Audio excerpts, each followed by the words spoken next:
Bem, pessoal, meu nome é Romário, eu sou acadêmico de Medicina da Universidade Estadual do Piauí e eu curso o 9º período.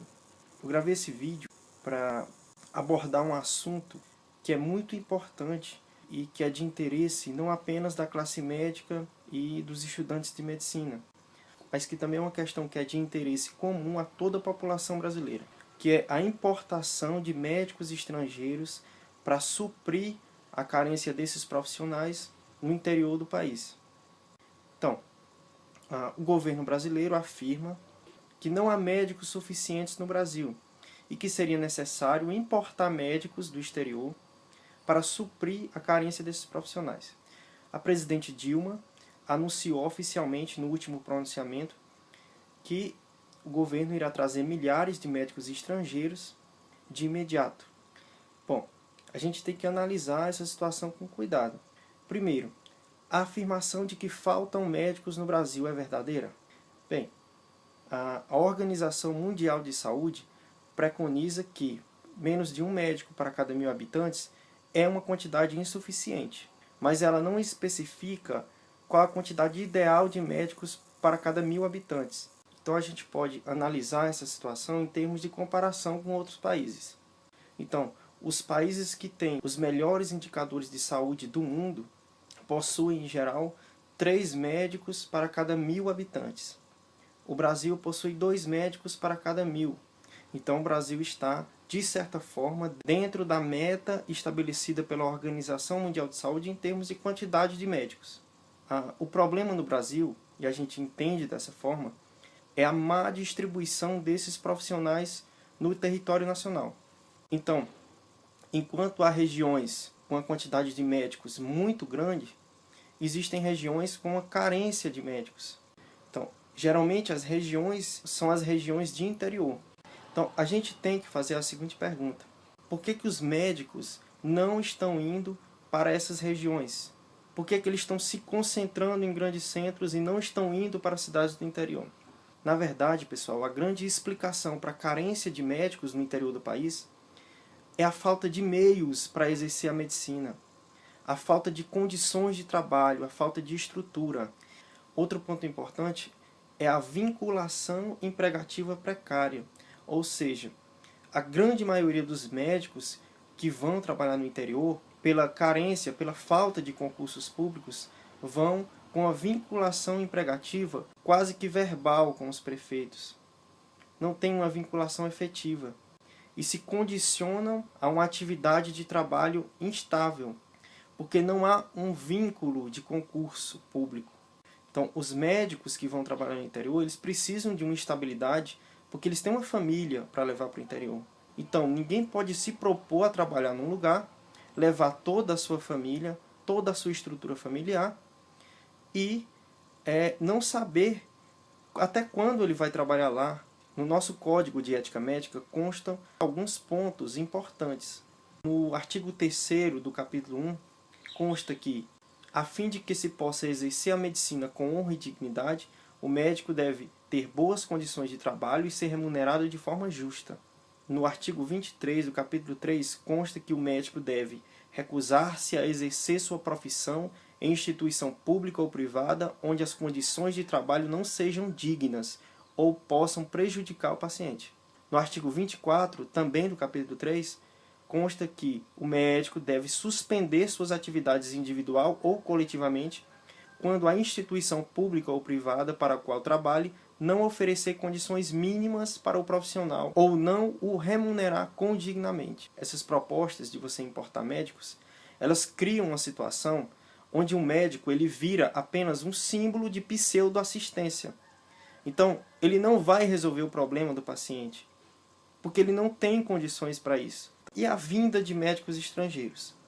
Os conselhos de medicina, as entidades médicas como um todo, elas não são contra a vinda de médicos estrangeiros. Elas são contra a vinda indiscriminada, sem que haja um processo de avaliação desses profissionais para que eles exerçam a profissão aqui.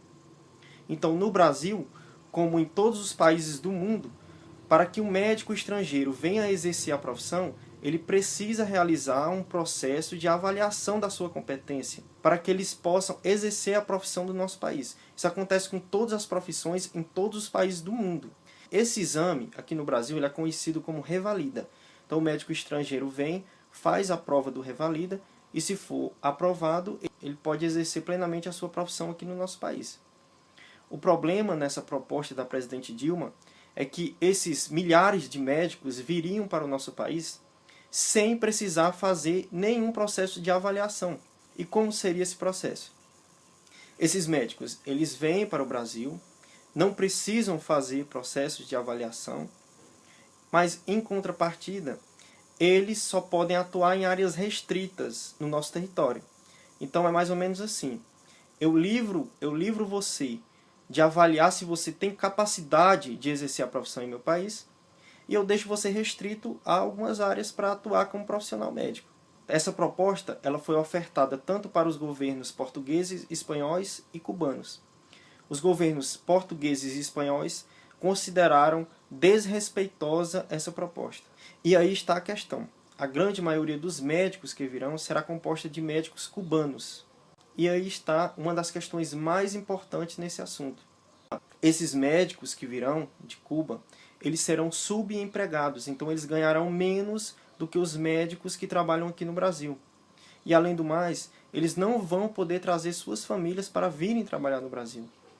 Porque essa é uma condição geralmente que o governo de Cuba coloca para evitar que os cubanos eles fujam do país ou deixem o país. Então eles mantêm suas famílias longe. Isso para mim é quase um trabalho escravo. E outra questão que é bem importante: esses médicos eles viriam com uma certa doutrinação ideológica para implementar ideias socialistas aqui no povo brasileiro. E isso não é nenhum delírio, isso tem fundamento. Todos os profissionais que trabalham em Cuba, que se formam em Cuba, eles são de certa forma agentes do governo. Então quando eles vão para outros países, isso já aconteceu em outros lugares como na Venezuela, eles servem como agentes de doutrinação ideológica no país. Então esse seria um dos objetivos da vinda desses médicos para o Brasil. Então, pessoal, a sociedade brasileira, que desfruta de liberdades democráticas, que vive num momento bem importante da consolidação da sua democracia, não pode aceitar esse tipo de situação. Então, a população pobre desse país ela precisa ser respeitada e não tratada como população de segunda classe. Você não pode colocar médicos que não são submetidos a nenhum tipo de avaliação para atender essas populações. Isso é um ato irresponsável. Nossos acadêmicos de medicina e médicos precisam ser escutados, pessoal. Os estudantes pré-universitários que dedicam valiosas horas de estudo para ingressar numa faculdade de medicina precisam ser respeitados. Para que o Brasil se torne um país de primeiro mundo, um país desenvolvido, a gente tem que abandonar essas políticas imediatistas e irresponsáveis. A gente tem que estabelecer políticas públicas efetivas. Os políticos, como um todo, eles querem chamar médicos para ir trabalhar no interior e dizer à população que chamaram médicos e que o problema não é deles. Mas saúde pública, pessoal, não se constrói apenas com médicos. Os governos esquecem, por exemplo, que R$1 em saneamento básico poupa R$4 investidos em saúde pública. Ofereçam uma carreira médica de progressão funcional para os profissionais médicos, assim como ocorre nos magistrados. Como assim? Os magistrados, para que possam alcançar os grandes centros, eles primeiro trabalham em cidades do interior. E com o passar do tempo, eles passam por uma progressão funcional. E nunca falta magistrados no interior.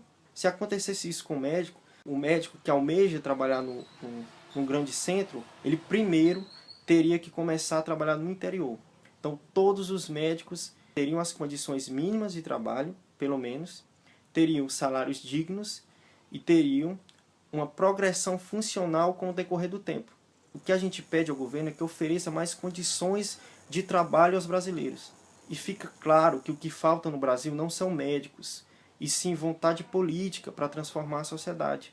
Estruture e equipe os hospitais, ofereçam condições adequadas de trabalho, ofereçam uma carreira de progressão funcional aos médicos, pague os salários com dignidade. Eu não estou falando de salários milionários, mas eu estou falando de salários dignos, pagos dignamente. dê segurança aos profissionais brasileiros. Iremos suprir 6 mil, 10 mil, 15 mil, 20 mil, quantas vagas forem necessárias.